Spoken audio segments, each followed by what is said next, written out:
ଯଦି ଆପଣଙ୍କ ଘରେ ଏଲ୍‌ପିଜି ଗ୍ୟାସ୍ ସିଲିଣ୍ଡର ରହିଛି, ସରକାରଙ୍କ ତରଫରୁ ଏଲ୍‌ପିଜି ଗ୍ୟାସ୍ ସିଲିଣ୍ଡରରେ 5ଟି ନିୟମ ବଦଳି ଯାଇଛି ଏବଂ ସରକାରଙ୍କ ତରଫରୁ ଗ୍ୟାସ୍ ଉପଭୋକ୍ତାମାନଙ୍କୁ କଡ଼ା ଚେତାବନୀ ମଧ୍ୟ ଦିଆଯାଇଛି। ଯେଉଁ ଗ୍ୟାସ୍ ସିଲିଣ୍ଡର ଉପଭୋକ୍ତାମାନେ ନିୟମଗୁଡ଼ିକକୁ ଉଲ୍ଲଂଘନ କରିବେ, ତ ସେମାନଙ୍କର ଗ୍ୟାସ୍ ସିଲିଣ୍ଡର ସଂଯୋଗକୁ ବିଚ୍ଛିନ୍ନ କରିଦିଆଯିବ। ତା ସହିତ ଆପଣମାନେ ଯେଉଁ ସବସିଡି ଟଙ୍କା ପାଉଛନ୍ତି, ସେ ସବସିଡି ଟଙ୍କା ପାଇପାରିବେ ନାହିଁ। ଆପଣଙ୍କର ବି ପ୍ରଶ୍ନ ରହିଥିବ। ଆପଣଙ୍କର ମୋବାଇଲ ସ୍କ୍ରିନ୍ ଉପରେ ଦୃଷ୍ଟି ଆକର୍ଷଣ କରିବା ପାଇଁ ଚାହିଁବି, ଯାହା ଖବରରେ ପ୍ରକାଶିତ ରହିଛି। ବଦଳିଛି 5ଟି ନିୟମ। କେଉଁ 5ଟି ଗ୍ୟାସ୍ ନିୟମରେ ବଡ଼ ପରିବର୍ତ୍ତନ କରାଯାଇଛି, ଏହି ଭିଡ଼ିଓ ମାଧ୍ୟମରେ ମୁଁ ଆପଣମାନଙ୍କୁ ସମ୍ପୂର୍ଣ୍ଣ ତଥ୍ୟ ଜଣାଇବି। ସେଥିପାଇଁ ଆପଣମାନେ ଭିଡ଼ିଓଟିକୁ ବିନା ସ୍କିପ୍ରେ ଶେଷ ପର୍ଯ୍ୟନ୍ତ ଦେଖନ୍ତୁ, ଯାହାଫଳରେ ଆପଣ ସମ୍ପୂର୍ଣ୍ଣ ତଥ୍ୟ ଜାଣିପାରିବେ। ତା ପୂର୍ବରୁ ଆପଣମାନଙ୍କୁ କହି ରଖିବି, ନୂଆକରି ଯଦି ଆପଣମାନେ ଚ୍ୟାନେଲରେ ନୂଆକରି ଭିଡ଼ିଓଟି ଦେଖୁଛନ୍ତି, ଏପର୍ଯ୍ୟନ୍ତ ଚ୍ୟାନେଲକୁ ସବସ୍କ୍ରାଇବ୍ କରିନାହାନ୍ତି, ତାହେଲେ ଚ୍ୟାନେଲକୁ ସବସ୍କ୍ରାଇବ୍ କରିଦିଅନ୍ତୁ। ଥରେ ନଜର ପକାନ୍ତୁ ଏ ଖବର ଉପରେ। ଏଲ୍‌ପିଜି ଓ ପିଏନ୍‌ଜି ଗ୍ରାହକଙ୍କ ପାଇଁ ଅନେକ ନୂଆ ନିୟମ ଲାଗୁ ହୋଇଛି।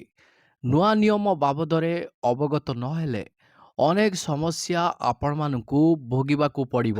ହଁ ଆଜ୍ଞା, ଆପଣ ଠିକ୍ ଶୁଣୁଛନ୍ତି। ଯଦି ଏହି ଏଲ୍‌ପିଜି ଗ୍ୟାସ୍ ନିୟମରେ ଯେଉଁ ପରିବର୍ତ୍ତନ ହୋଇଛି, ଯଦି ଆପଣମାନେ ଏହି ନିୟମଗୁଡ଼ିକ ବିଷୟରେ ଆଜିକା ଡେଟ୍‌ରେ ଆପଣମାନେ ଜାଣିବେନି, ବୁଝିବେନି, ତାହେଲେ ଆପଣମାନେ ଅନେକ ସାରା ସମସ୍ୟାରେ ଆପଣମାନଙ୍କୁ ପଡ଼ିବାକୁ ପଡ଼ିବ। ଆପଣମାନେ ମଧ୍ୟ ଜାଣି ରଖନ୍ତୁ, ଜୁନ୍‌ର ଦ୍ୱିତୀୟ ସପ୍ତାହ ଆରମ୍ଭରେ ଏହି ନିୟମଗୁଡ଼ିକ ଲାଗୁ କରାଯିବ। ପ୍ରଥମ ନିୟମଟି ଉପରେ ଆପଣ ଥରେ ନଜର ପକାନ୍ତୁ। ସରକାର ଏବେ ଗୋଟିଏ ପରିବାର, ଗୋଟିଏ ସଂଯୋଗ ନିୟମ ଲାଗୁ କରିଛନ୍ତି। ଗ୍ୟାସ୍ ଗଚ୍ଛିତ ଓ କଳାବଜାରୀକୁ ରୋକିବା ପାଇଁ ଏହାର ଲକ୍ଷ୍ୟ।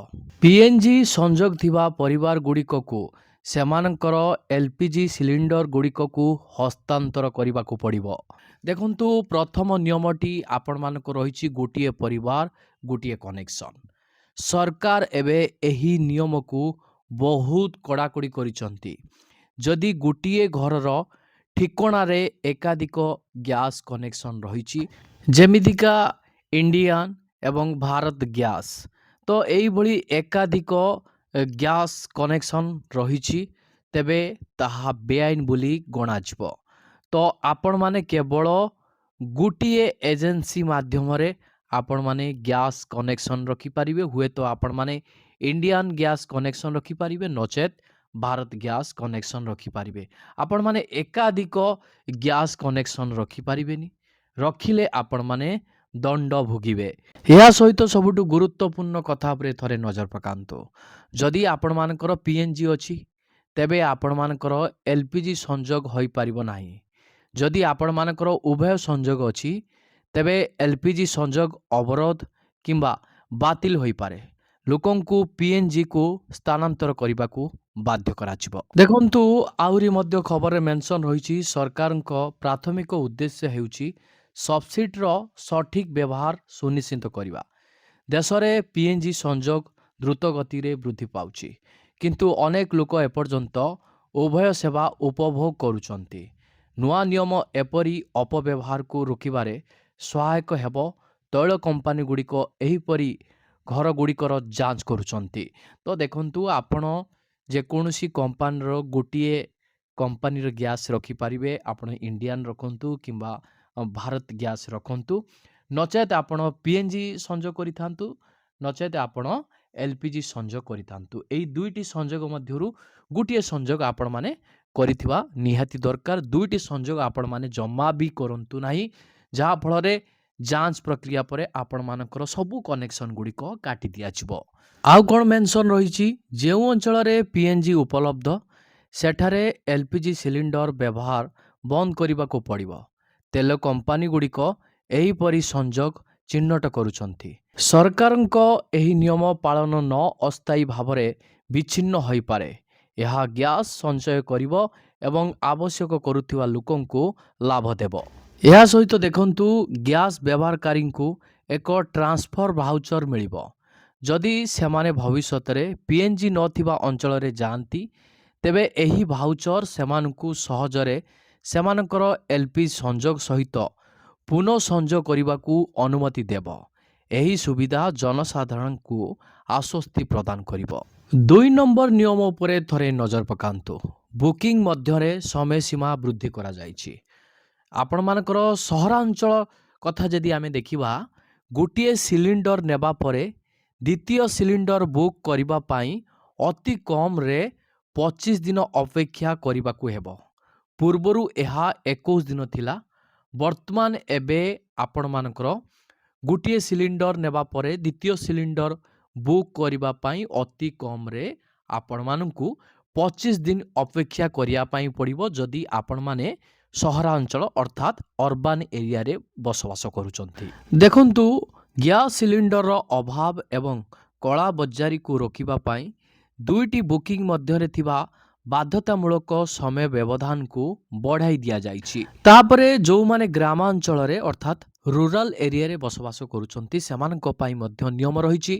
ଗ୍ରାମାଞ୍ଚଳର ଗ୍ରାହକମାନଙ୍କ ପାଇଁ 2ଟି ବୁକିଂ ମଧ୍ୟରେ ଅତି କମ୍‌ରେ 45 ଦିନର ବ୍ୟବଧାନ ରହିବା ବାଧ୍ୟତାମୂଳକ କରାଯାଇଛି। ଏ ନିୟମ ଲାଗୁ କରିବାର ଉଦ୍ଦେଶ୍ୟ ହେଉଛି ଏହା ସିଲିଣ୍ଡର ଅଭାବକୁ ହ୍ରାସ କରିବ ଏବଂ ଅପବ୍ୟବହାରକୁ ରୋକିବ। ତୃତୀୟ ନିୟମ ଉପରେ ଥରେ ନଜର ପକାନ୍ତୁ। ଓଟିପି ଆଧାରିତ ଡେଲିଭରି ସିଷ୍ଟମ ମଧ୍ୟ ଅର୍ଥାତ୍ ଡିଏସି ନମ୍ବର ଲାଗୁ କରାଯିବ।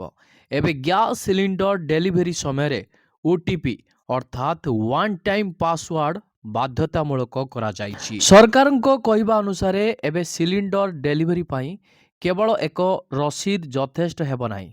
ବୁକିଂ ସମୟରେ ପଞ୍ଜୀକୃତ ମୋବାଇଲ ନମ୍ବରକୁ ଏକ ଓଟିପି ପଠାଯିବ। ଡେଲିଭରି ବ୍ୟକ୍ତିଙ୍କୁ ଏହି କୋଡ୍ ପ୍ରଦାନ କରିବା ବାଧ୍ୟତାମୂଳକ ହେବ। ଏହା ଠକେଇ ବୁକିଂ ଏବଂ ଗ୍ୟାସ୍ ଚୋରିକୁ ରୋକିବ। 4 ନମ୍ବର ନିୟମଟି ଆପଣମାନଙ୍କର ରହିଛି ଆଧାର ଇ-କେୱାଇସି ନିୟମ। ଦେଖନ୍ତୁ, ଉଜ୍ଜ୍ୱଳା ଗ୍ରାହକ ଅର୍ଥାତ୍ PMUY ପ୍ରଧାନମନ୍ତ୍ରୀ ଉଜ୍ଜ୍ୱଳା ଯୋଜନାର ହିତାଧିକାରୀଙ୍କ ପାଇଁ ସବସିଡି ଜାରି ରଖିବାକୁ ହେଲେ ପ୍ରତି ଆର୍ଥିକ ବର୍ଷରେ ଥରେ ଆଧାର ଭିତ୍ତିକ ଇ-କେୱାଇସି କରିବା ବାଧ୍ୟତାମୂଳକ ହେବ। ଦେଖନ୍ତୁ, ଯେଉଁମାନେ ପୂର୍ବରୁ କେବେ ଇ-କେୱାଇସି କରିନାହାନ୍ତି ସେମାନଙ୍କୁ ଏହା କରିବାକୁ ପଡ଼ିବ। ଯଦି ଆପଣମାନଙ୍କର ଇ-କେୱାଇସି ବାକି ଅଛି ତେବେ ତୁରନ୍ତ ଗ୍ୟାସ୍ ଯୋଗାଣ ବନ୍ଦ ହେବ ନାହିଁ, କିନ୍ତୁ ଏହାକୁ ଶୀଘ୍ର ଏଜେନ୍ସିଙ୍କୁ ଯାଇ କିମ୍ବା ଅନଲାଇନ୍ ମାଧ୍ୟମରେ ମାଗଣାରେ ଆପଣମାନେ କରିଦେଲେ ଆପଣମାନଙ୍କର କୌଣସି ଅସୁବିଧା ହେବ ନାହିଁ। 6 ନମ୍ବର ନିୟମଟି ରହିଛି ଆପଣମାନଙ୍କର ବ୍ୟବସାୟିକ ସିଲିଣ୍ଡର ପାଇଁ ନୂଆ ନିୟମ ମଧ୍ୟ ଲାଗୁ କରାଯାଇଛି। ଏବେ ବ୍ୟବସାୟିକ ଗ୍ୟାସ୍ କନେକ୍ସନ ପାଇଁ ଜିଏସ୍ଟି ରେଜିଷ୍ଟ୍ରେସନ ଏବଂ ବିଜନେସ୍ ପ୍ରୁଫ୍ ଦେବା ବାଧ୍ୟତାମୂଳକ କରାଯାଇଛି। ଯେମିତି କେହି ଘରୋଇ ସିଲିଣ୍ଡରକୁ ବ୍ୟବସାୟରେ ବେଆଇନ ଭାବେ ବ୍ୟବହାର ନ କରିପାରିବେ ସେଥିପାଇଁ ଏ ବ୍ୟବସ୍ଥା କରାଯାଇଛି।